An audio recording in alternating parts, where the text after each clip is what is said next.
స్థానిక ఎన్నికల నిర్వహణ విషయంలో కోర్టును సైతం ధిక్కరించేందుకు తెలంగాణ కాంగ్రెస్ ప్రభుత్వం రెడీ అయ్యింది. రిజర్వేషన్ల సంగతి తెలిసిన తర్వాతే స్థానిక ఎన్నికలకు వెళ్లాలని మంత్రివర్గ సమావేశంలో నిర్ణయించుకున్నారు. రిజర్వేషన్ల పెంపు కోసం తాము ఆమోదించిన బిల్లు, జారీ చేసిన ఆర్డినెన్స్ పెండింగ్ లో ఉండటంతో రాష్ట్రపతిని కలవాలని భావిస్తున్నారు. అంటే ఈ విషయాన్ని రాజకీయం చేయడానికే ప్రాధాన్యమిస్తున్నారు. ఇండియా కూటమి తరపున రాజకీయం చేసి ప్రధాని మోదీని కలుద్దామని అనుకున్నామని ఛాన్స్ ఇవ్వటం లేదని రచ్చ చేయబోతున్నారు. ఢిల్లీలో ధర్నా చేయాలని అనుకుంటున్నారు.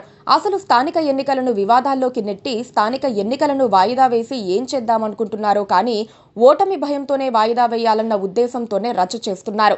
స్థానిక సంస్థల ఎన్నికల్లో బీసీలకు 42% రిజర్వేషన్లు కల్పించాలన్న బిల్లు కానీ ఆర్డినెన్స్ కానీ చెల్లుబాటు కాదు. సుప్రీంకోర్టు రిజర్వేషన్ల మొత్తం పరిమితిని 50%గా నిర్దేశించింది. తెలంగాణలో 42% బీసీ, 18% ఎస్సీ, 10% ఎస్టీ రిజర్వేషన్లతో మొత్తం 70%కి చేరుతుంది.